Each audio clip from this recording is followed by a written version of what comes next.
much, Kelly. And we are now ready. Thank you everyone for coming. I'm very excited to talk about climate justice with you all today. Hopefully this will be an educational and inspirational conversation as you guys continue to do the work that you're doing within your own organization. So a little background on me, my name is Kelly Wyche. I've worked in renewable energy, in innovation, and in human-centered design. And I recently founded an organization with my co-founder Christine called Collective Power. And we really try to incorporate environmental justice into the work that we do, really around development and working with communities on collective action projects. So with that, I'm gonna pass it over to Christine, who's gonna get a little bit more into what we do, as well as introduce herself. Thank you, Kelly.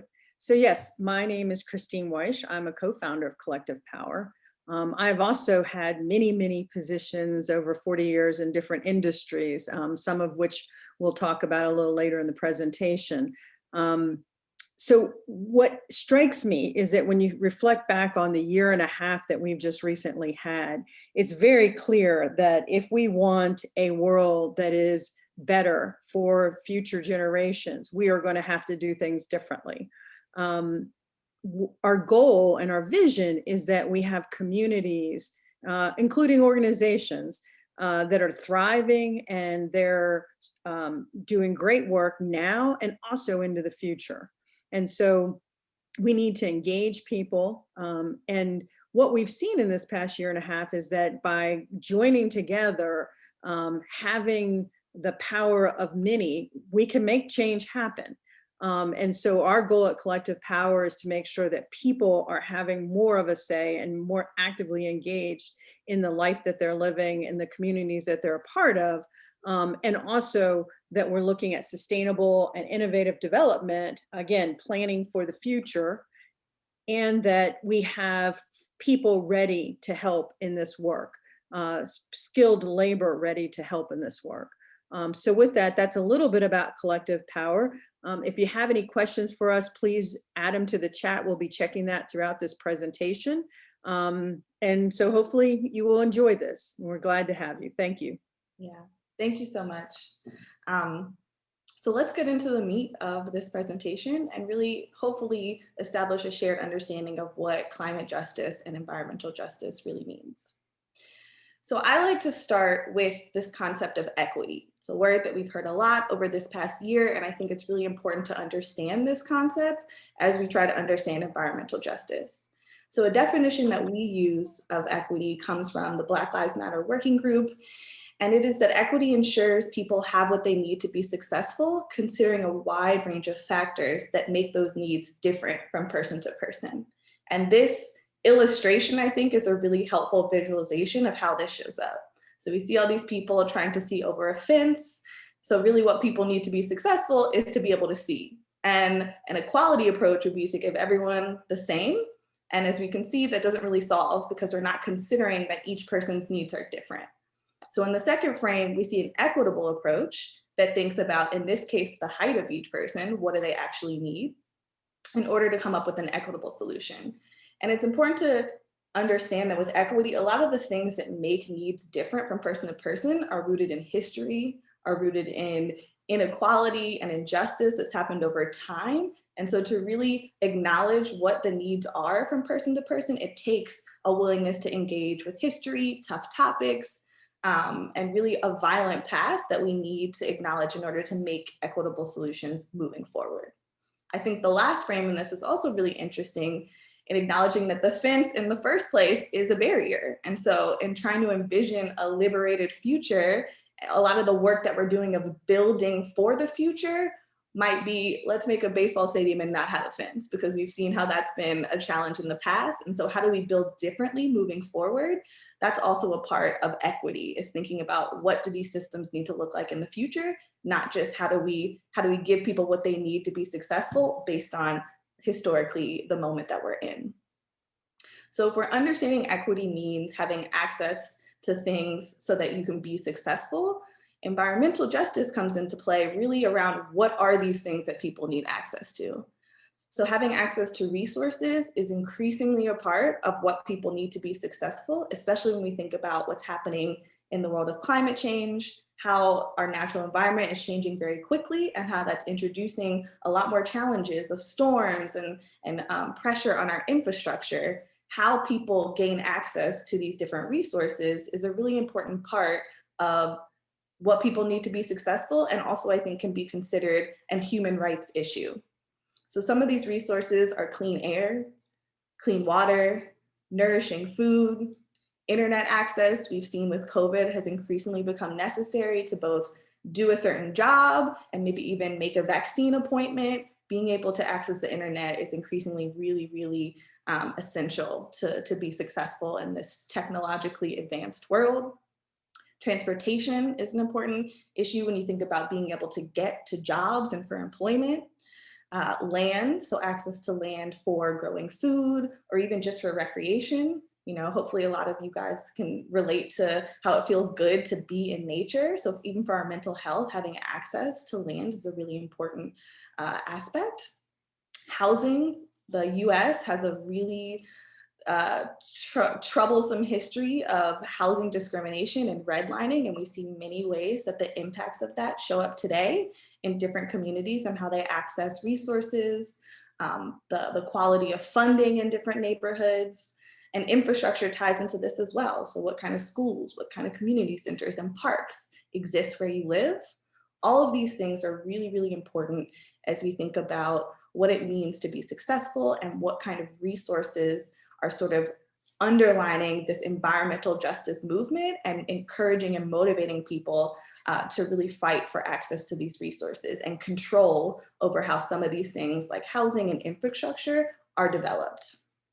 So I would invite everyone to reflect on how you access these resources. How do you make sure you have clean air, clean water? Is it through money? You know, is it through proximity to a great neighborhood? Is it through maybe political influence when we think about infrastructure and, you know, how people make sure that they get certain things built? And as you start to think about the different ways that we individually gain access to these resources, hopefully you can start to see how when people have different levels of resources, they might not have as much money, they might not be able to afford to live in a certain neighborhood that we know is going to have quality air and is not located near a plant. You can start to understand how marginalized these issues can be in terms of who gains access to this and who doesn't. So with that, we wanted to pause to show you guys a video. This video is titled A Message from the Future, and it really touches on a lot of these underlying issues in relation to environmental justice, and it offers a perspective from the future that both recognizes inequalities and issues that we have today and thinks about what could it look like to build differently? What could it look like to build in a collective way, in a just oriented way? And I think it's really inspirational. So hope you guys enjoy.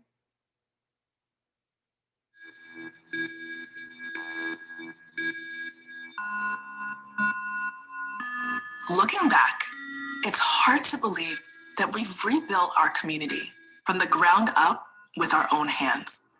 The first seeds were planted way back in the terror and tenderness of the pandemic.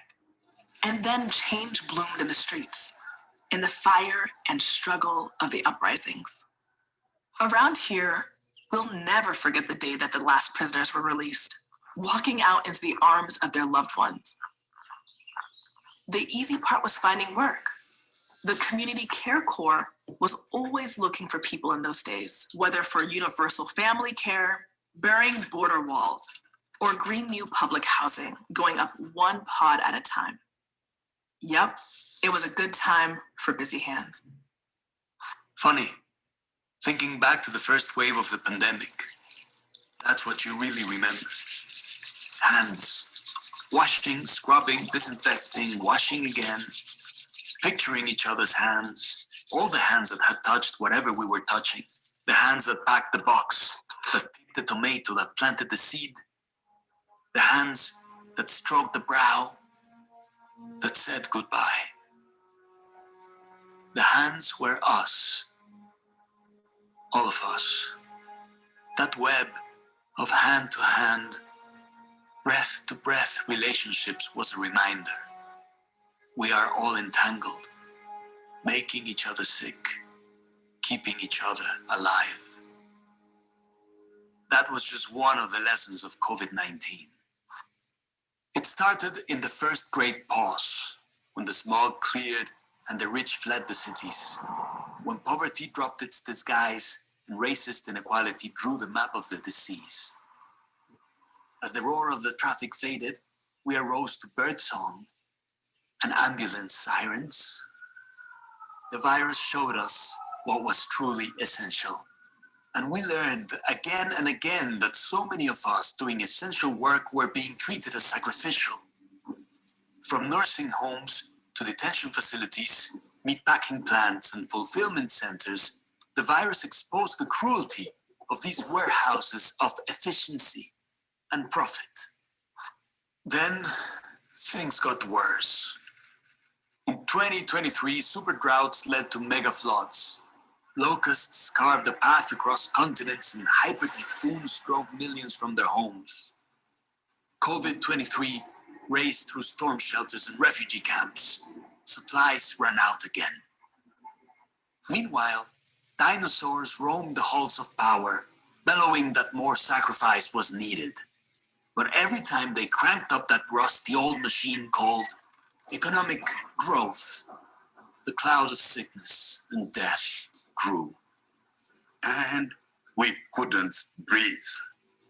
Couldn't breathe from the asthma in our polluted communities, from the smoke of those fires.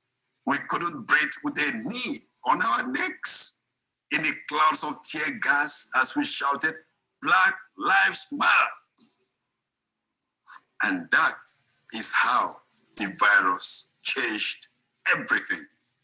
We finally understood that we couldn't keep patching up the same broken systems.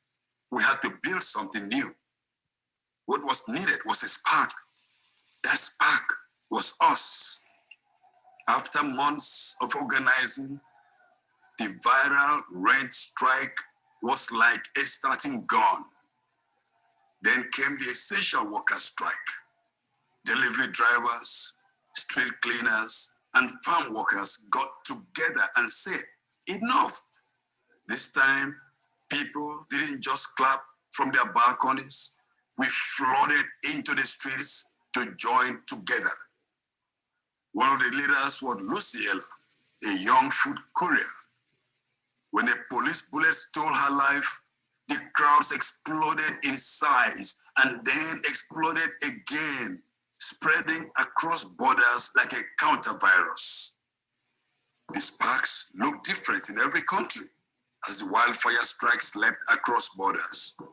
Economies ground to a halt, this time blockaded by workers.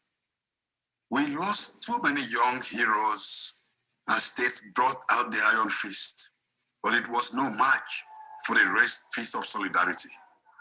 Soon, authoritarian rulers started to topple like statues, and new governments were suddenly nervous about ignoring the streets.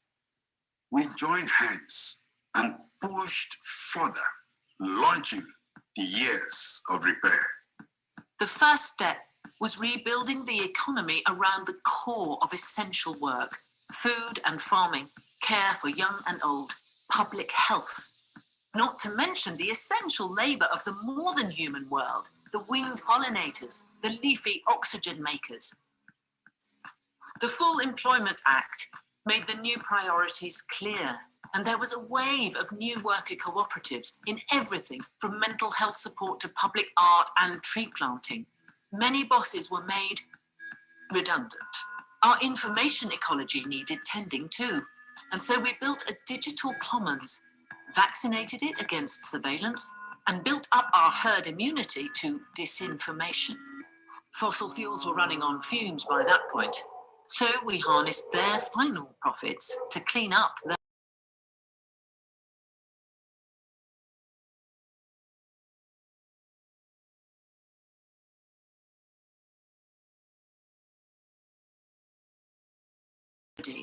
talked about missing shopping.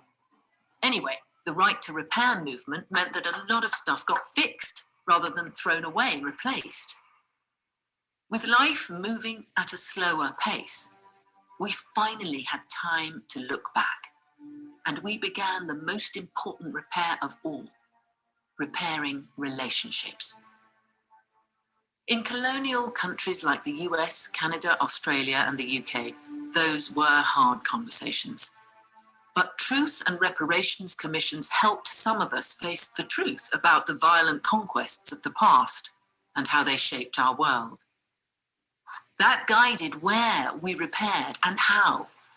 It turned out that once we fully funded schools and housing and healthcare, we didn't need those bloated budgets for policing, prisons, and war. And ultimately, the flow of money on planet Earth had to be reversed. So the North finally started paying its debts, and the South finally stopped. Around here, the Land Back program began the historic process of returning some of the stolen land to Indigenous jurisdiction. In the process, we remembered how taking care of the earth lays the ground for taking care of each other. Within just a few years, we could see the bottom of the river again, and it was safe to drink and fish in its waters. Things aren't perfect, of course. Between mutating viruses and our warming world, there's always new storms headed our way. But when they come, we're ready. With our networks of nurses and neighbors, our small farms and big forests, our systems of care and repair, no one is sacrificed. Everyone is essential.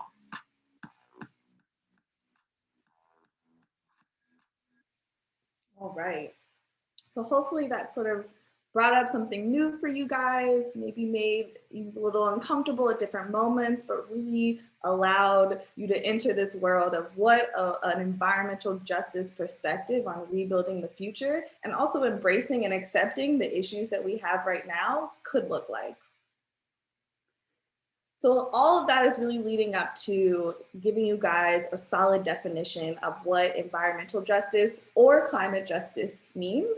I should say that I use these two terms interchangeably, climate justice and environmental justice. So as you guys move forward and being able to talk about this, that's my recommendation, is that the two can be used interchangeably. And so a definition that I really like to root to, which comes from Detroiters working for environmental justice, an organization that's been around for over 30 years, is that environmental justice is based on the reality that certain groups in society bear unequal environmental and economic burdens, like poor air and water quality, unhealthy living conditions, and this results from industrial, municipal, and commercial operations, as well as federal, state, and local laws, regulations, and policies. So environmental justice is made possible when all communities have access to information and also have decision makers that can enable them to take action and create positive change for themselves. This is a definition that I think really encompasses a lot of these different pieces that we've pulled in. And again, acknowledges and honors organizations like Detroiters working for environmental justice that have been doing this for a long time. And I think that's a really important part of getting into the world of environmental justice, is working with those who've had more experience, know what they're doing, and can be leaders and mentors in figuring out what's a more just perspective on the future. So one of the things that is really, really important for me when talking about environmental justice is understanding Indigenous land theft and Indigenous land rights as really a foundational element of doing this work. And that really starts with acknowledging that we are all on stolen land, the history of how that land was stolen and how it was stewarded or not stewarded. This image shows sort of a visual representation over how, over time, Indigenous people were pushed onto reservations. Their lands were stolen and used for all of the things that have created a lot of the negative environmental impact that we see today. And so a lot of times when I'm embarking on a new project, the first question will be, are you guys in relationship with the Indigenous people who occupy these lands? Is there any space for them to contribute and collaborate in whatever work is trying to be done around environmental justice or environmental restoration? And really encouraging people to ask that question before they start any any project and make sure that they're in right relationship to the land and the original Indigenous people to it. Another really, I think, inspiration point to look to in Indigenous communities is the way that they have organized resistance movements, throughout history. A lot of you guys might have heard of the Standing Rock resistance to the Dakota Access Pipeline.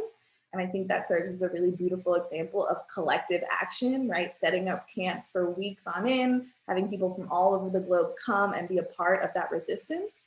I think that's a really beautiful example of what resistance can look like and how it can be very collective in spirit. And so with that, I want to take some time to pass it over to another presenter we have today, Brittany, who is from Revision Energy, who's going to speak a little bit about how Revision as a B Corp thinks about and incorporates Indigenous lands rights into their work. Thank you, Kelly and Christine, for all of this wonderful information so far. And thank you for giving me the chance to give this opportunity, this example that Revision's doing. So hi, everybody. I am Brittany Angelo, and I work for Revision Energy, which is an employee-owned certified B corporation. And in an effort to help Indigenous communities stay connected to their land, Revision Energy is working with the Maine Land Share Project, which connects people who want to grow food with people who have the land to share it. As our communities are struggling with the rippling effects of the pandemic, there's no better time than now to share what we have and to reconnect with the healing power of land. So in their first year, the Maine Land Share Project was able to connect gardeners with land and garden support resources at 15 sites across Maine, 80% of which supported BIPOC, LGBTQ+, and low-income gardeners. I'm really proud to say that one of those sites was at Revision's headquarters in South Portland, Maine. Sorry, I'm going to slow down for a second. In the upper right-hand corner of that slide, you can see our headquarters and the circle garden. We call this the Medicine Wheel Garden. And we are in a partnership with Ganakiha to supply produce to Indigenous families. Ganahica means our world, a way of life in the Wabanaki language. And Ganahica is a multi-generational endeavor to strengthen and revitalize the cultural knowledge and identification of Native American women and their families from across New England. They work to conserve their traditional homelands and places of historical, ecological, and spiritual significance, and to educate others as to their importance. Miku Paul, one of our friends from Ganahica, explained to us that the Medicine Wheel Garden is circular because circles have a strong cultural connection to Indigenous people. Circles connect everyone. All can see one another and participate equally in the conversation. There's no hierarchy. No one is marginalized. The number 4 is also considered as sacred in many Indigenous cultures. And the Medicine Wheel Garden is divided in 4 quadrants for this exact reason. And the gate that faces east towards the first light is for the Dawnland tribes. Revision in Ganahica hopes to remain in a partnership for several years, and as the soil improves and mellows out, we hope to see a greater yield for our communities and their families. We hope that the Medicine Wheel Garden is to become a stunning visual example for gardeners, for positive change, and for those to enjoy by plane passengers at the Portland Jetport and our neighbors from around our office. If you're interested in learning more about the partnership and how your business can get involved, please reach out. I'll put some websites in the chat or message me through Hoover. Let's engage on the platform here. And with that, I'll pass it back to Kelly. Thank you so much, Brittany, for sharing that work. Very, very exciting to hear that. So in addition to Indigenous land rights and the history of Indigenous land theft, another really core part of environmental justice that I like to focus on is policy. And the same way policy has created a lot of the injustices of the past, policy is one of multiple focal points in what the future will look like and how do we move towards a more justice-oriented future.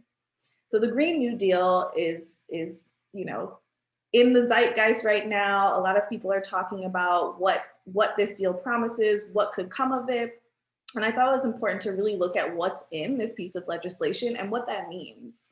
So first and foremost, this question of what does the Green New Deal promise? So you'll see here on the left side, this is taken directly from House Resolution 109. And in this bill, it states that the Green New Deal promises to secure for all people of the United States for generations to come, clean air and water, climate and community resiliency, healthy food, access to nature, and a sustainable environment. So a lot of those same things that we went through earlier, this is a moment in time where our policy, our national policy is saying it's important that everyone have access to these things as a human right. And we're gonna put that into law so that moving forward, we can anchor to the reality that everyone should have access to these things in order to be successful. I think that's a really important thing to think about as we move forward with trying to, slow climate change or, repair the damage that's been done, that it's expected that everyone have access to these things in order to live a healthy life. The other thing that this bill does is it really acknowledges past historical oppression that has happened to Indigenous people, Black people, communities of color. It talks about rural communities, the youth, women. It really kind of calls out that this history is real and that there has been injustice. In addition to doing that, it pledges to direct investment and economic development into those communities. And I think that that's a great intention, but a lot of the work of environmental justice is to make sure that that intention matches the impact. So there are a lot of organizations that are doing work to craft this policy, to craft boundaries around this policy, to make sure that this intention of investing in communities to repair past harm has the intended impact.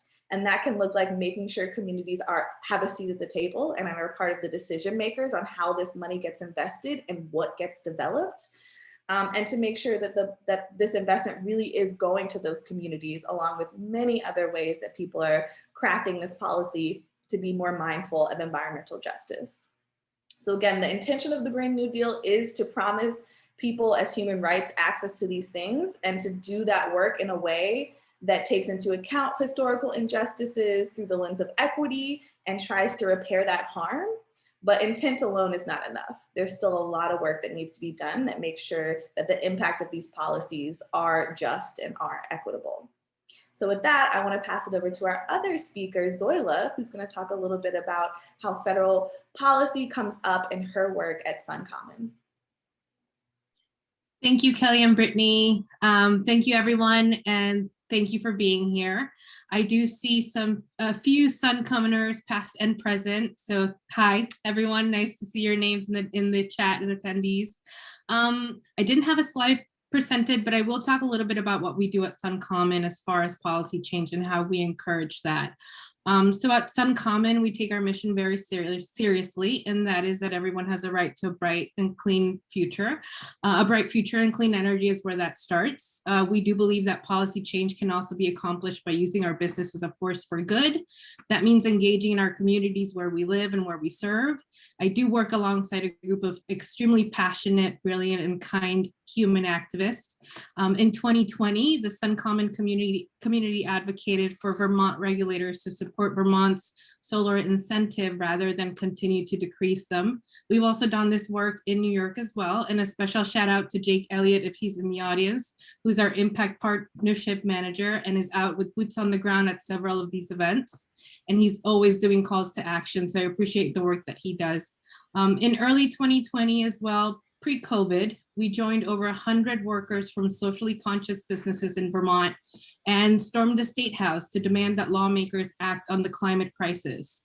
Our leadership supports us by encouraging activism, and they create spaces within the office where we can sit and create phone banks, as you wish, to call on our representatives in our governor's office and people in Congress to demand that they act on the climate crisis that we are facing. So we also have done some community engagement events like the Climate Action Film Festival, which highlights a lot of different important stories and voices from the climate crisis movement. And I'll go ahead and drop a link to both links where you can learn a little bit more about what we do as far as advocacy and activism, as well as the Climate Action Film Festival. And that is all I've got. I hope I didn't talk too fast. I just put a little +1 for the film festival. It was really powerful this past year. And so with that, we're going to move into a little more interactive part of our session, and I'll pass it over to Christine. Yeah, so when we think about the environment, environmental justice, there are a lot of industries that come to mind initially. And so we've shown some here: oil and gas, energy and utilities, water, manufacturing, and agriculture and farming. And there are a number of key players. So we want to review a couple of statistics, a couple of noteworthy outcomes that are today, and see how the group thinks about this. Are they consistent with the realities that we need to address today for the future that we are striving for? So the first question, so there's going to be a poll. I think it should be coming up here now. And so the first thing we want to ask you all is, which company is responsible for producing the most plastic pollution globally? Okay, we have 4 contenders there: Nestle, Coca-Cola, Pepsi, and Starbucks. So we are watching the polls here. Votes are coming in. We got some strong. We're at 75%. We'll see if we can get up to 90. Oh, maybe Yeah. we'll hit 100. We're there. Awesome. Great engagement. Okay. So I think I can share the results here. So everybody can see that. So the audience believes that it's Nestle, and I'm thinking that's probably because of Nestle being a international company. But the reality is Coca-Cola is actually number 1. An American brand. Yeah, an American brand. Obviously global footprint, but it's concerning that a US-based company is producing the most amount of plastic waste across the globe. Well, I'm saying that. So just some context to this. We pulled this data from an organization called Break Free from Plastic, and they envision a world that is free of plastic waste. They actually went around to every country in the globe and physically collected the pollution that existed, sorted it, and analyzed what the source was. So Coca-Cola was the #1 culprit. Right behind that was Pepsi, and Nestle was 3rd with their global product line and all of the many things that they produce. Okay, let's do another one. Which US company ranks among the top 10 global greenhouse gas producers? We've got Vistra Energy, Shell Oil, ExxonMobil, and Chevron. Let's see what we've got out for everybody. I think we've got a very strong. We got one strong front runner on this one. Yes. Y'all must have done your homework. Yes, and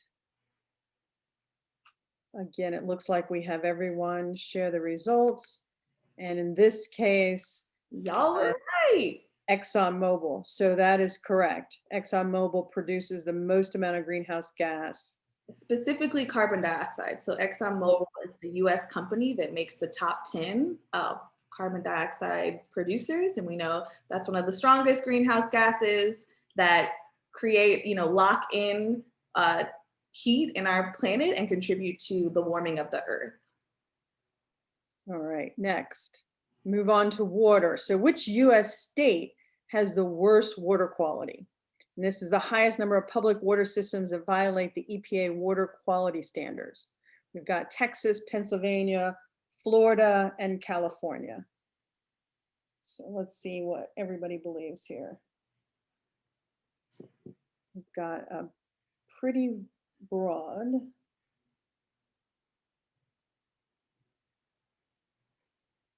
Quite a bit of movement there. Pretty even. Zoila's throwing her own state under the bus. All right. All right, so I can share the results. So it is actually Pennsylvania. And when you think about the size of that state compared to, I'm sure when you think California being very large, Florida, Texas, we actually have Pennsylvania being number 1, Texas number 2. Yep. So we were close, 1 and 2 inverted. And I see some comments in the chat of people, referencing the own state that they live in, just to give you guys some helpful context of what some of the sources are in these states. In Pennsylvania, the number 1 culprit of violations of EPA water quality standards, really the story here is fracking. So fracking contaminating the well water. Yep, Shana got it. In Pennsylvania is the main source of pollution. In Texas, which ranks second, the issue there is radiation. So it has the most radiated drinking water. In Florida, the story is an overabundance of fertilizer and other pollutants that come from farming. So all of our oranges, our Florida orange, natural, all that farming down there does have an impact. And also storms that cause those same contaminants to run into water sources. And in California, the story is arsenic and uranium contamination as causing the highest number of EPA water quality violations.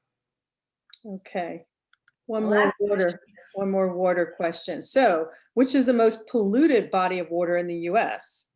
We've got the Tennessee River, Pacific Ocean, Ohio River, Mississippi River. Let's launch the poll there. Let's see what we've got.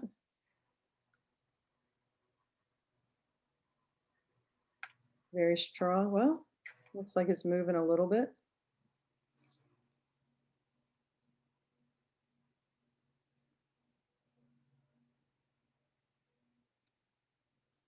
All right. Have some firsthand experience. Yes. So I believe that this audience knows the polluted bodies of water. So again, I think you've almost got them all nailed. Maybe the, I'm trying to share results here. Mississippi first, Pacific Ocean and Ohio switched, but Tennessee River being the least polluted. So again, a little bit of engagement. I think everybody is aware of these challenges.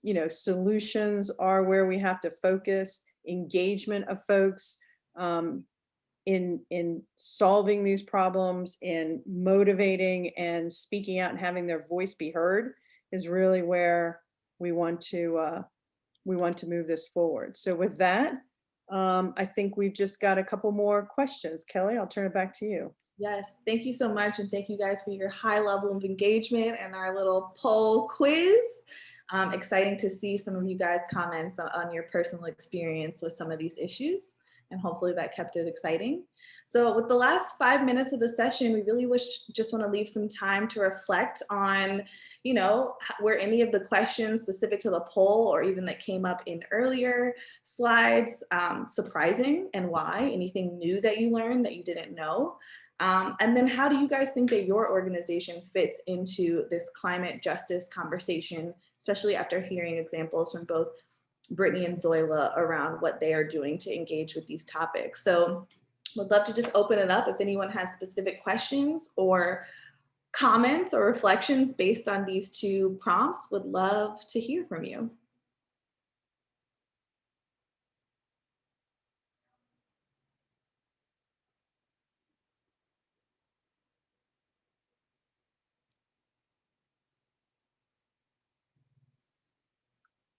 I'll leave it a little longer, even though it's awkward. Would love to hear back.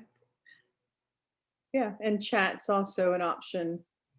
You guys have something that your organizations or you personally are interested, committed to, getting engaged, and you want to share it with the group, is a perfect opportunity to promote your initiative to level up what you're doing already.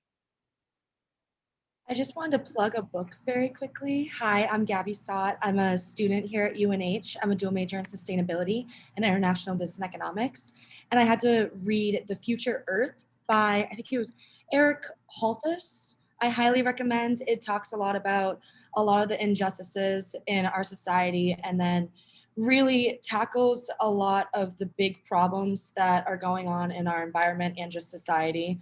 And then it maps out the next 50 years if we make the right decisions for our environment and for equality. So highly recommend it. I just finished it. So that's really all I have to say. But Awesome. If you can put it in the chat for us, then everybody else can grab it and think about or pursue finding it. That's a great resource. Thank you.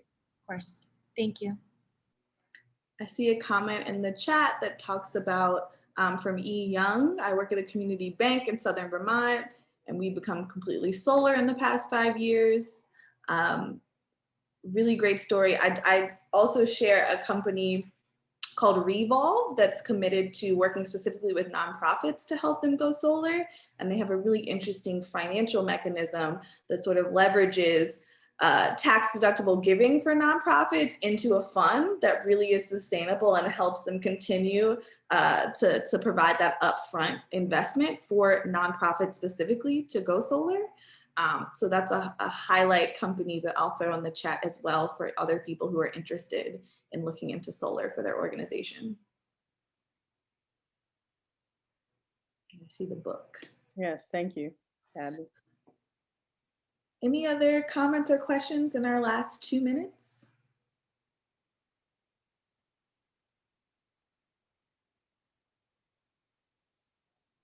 Okay, I see a question. What do you think are some of the most impactful steps that small businesses can take to support the fight for climate justice? That's a great question. I think I'd return back to that question of Indigenous land rights and just ask yourself the question, are you in relationship with the Indigenous people to the land that you're on and that you're working to create environmental justice protection around?